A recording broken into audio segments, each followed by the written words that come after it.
The notes at the top of page 2. And this brings us to the second learning target and the last learning target, unless you want to do the optional one for the unit. This draws us back to solving systems of equations, which we actually did back in linear programming. So again, this unit is a nice way to lead us into term tests because we're going to be going over some of the same stuff that we did there. So first, a system of equations is one or more equations, and we can solve them either graphically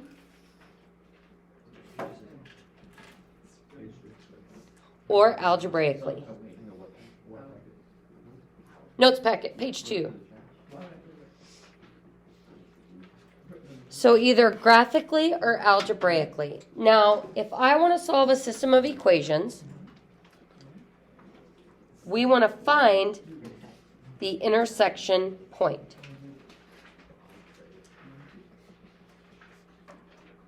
Which is going to be an XY coordinate. Now, we did this quite a bit with linear programming where it's like, hey, I use my ruler, and they are definitely intersecting right on the grid. We also did a little bit algebraically with linear programming when we had to find those sketchy vertices. We talked about how we could use substitution or elimination.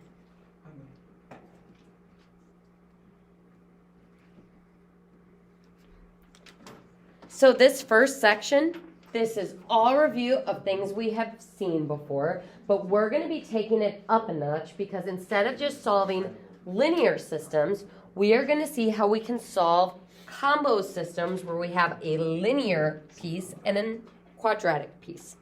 So let's go ahead and start with solving a system of linear equations. Label number 1, label number 2.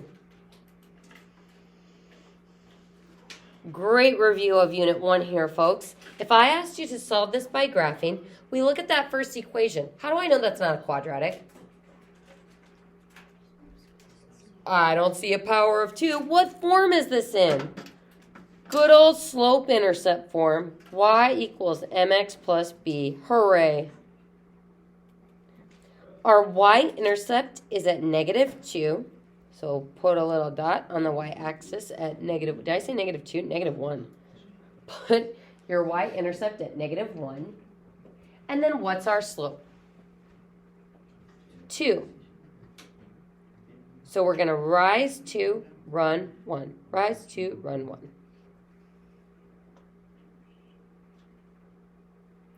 And I'm just going to go all the way up and all the way down on my graph.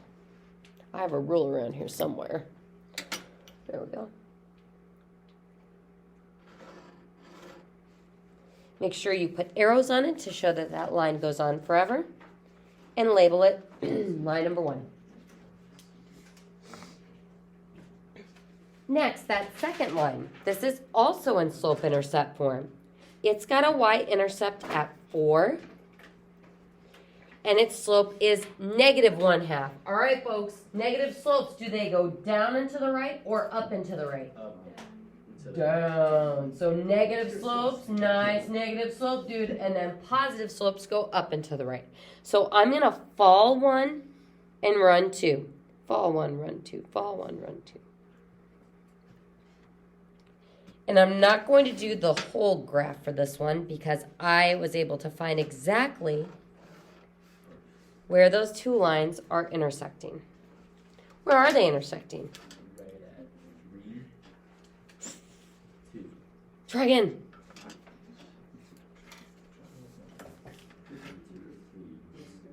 2, 3. So forward 2, up 1, 2, 3. So 2, 3 would be the solution. Now graphically, it is where the two lines are intersecting. But algebraically, it works when plugged in to both equations. So it works when plugged in to both equations. So if I plug that into my top equation, 2 times 2 is 4, minus 1 is the y value of 3. Excellent. A negative half of x, bless you, a negative half of 2 would be negative 1, plus 4 also gives me 3. So it works in both of the equations, and ta-da, that gives us a way that we can check ourselves.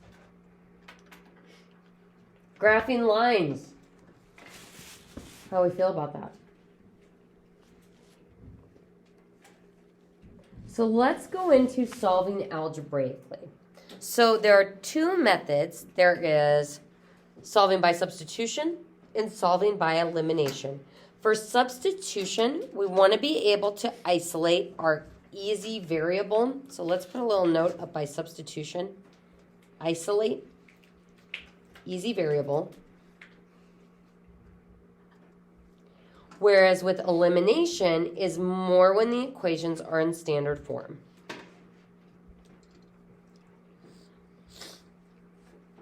So here, they're kind of in standard form, but I do like that this y is almost by itself. How could I make it exactly by itself? We could subtract 3x. So y equals 2 minus 3x. So now I've got y equal to stuff.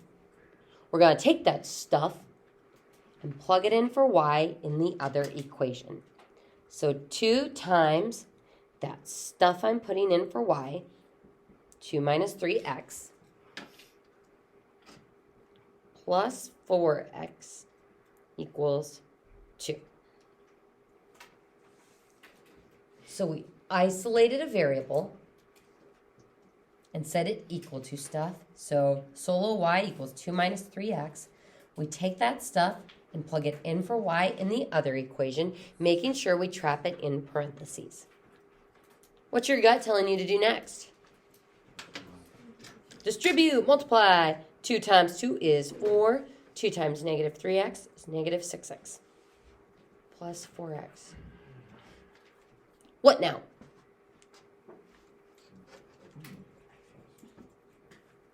Combine our like terms. Negative 6x and 4x is negative 2x. And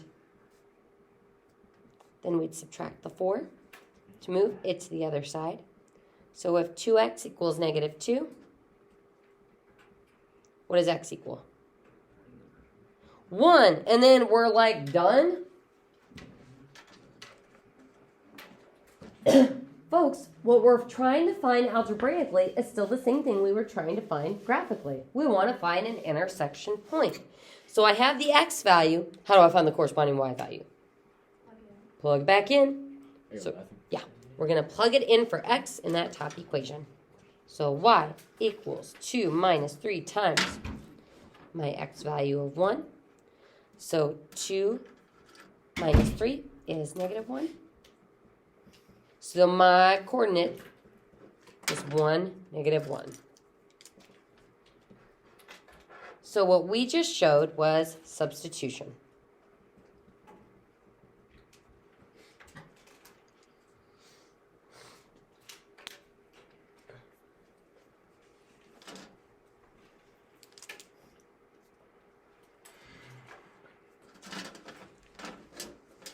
Now we're going to see how we could solve it using elimination.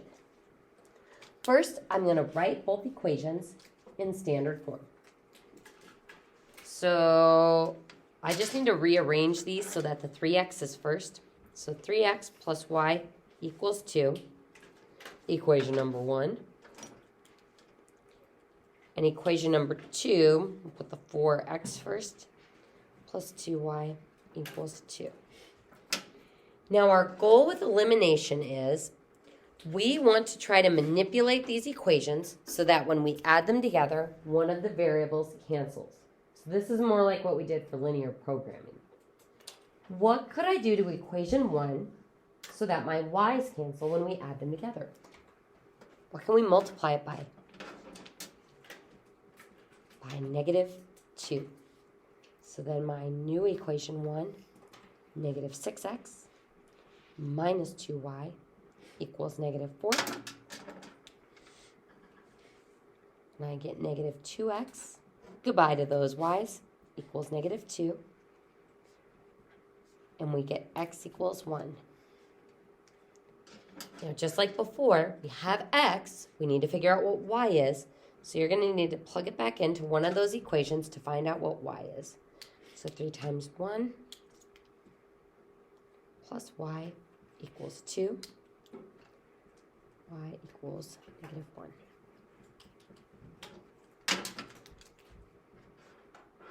It's about the same amount of work.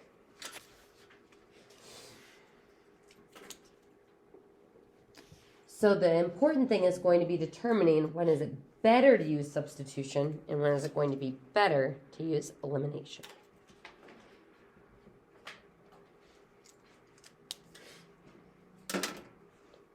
So folks, where we are going to be heading tomorrow is we are going to be graphing linear and nonlinear, meaning quadratic systems on the same coordinate plane. And before we do that, I want you just to think how many ways a line and a quadratic can intersect. Can they intersect no times? Yeah, this would have no solution. Or maybe we should say no real solution. Uh-oh. Imaginary stuff's going to come back to haunt us. This would have no real solution. Could we have one solution? Yeah, it is possible that the line is just touching on that quadratic in one spot. So one solution. Our third possibility is that we will have two solutions. Where the line is sitting in the quadratic in two spots. So what's nice is that we are going to be covering how to graph lines in more detail. That's going to warm us back up with linear programming. And we're going to be throwing back to the first part of the last unit where we are going to be graphing quadratics by hand using negative b over 2a, making our table, and trying to find where these two things are intersecting. And that concludes today.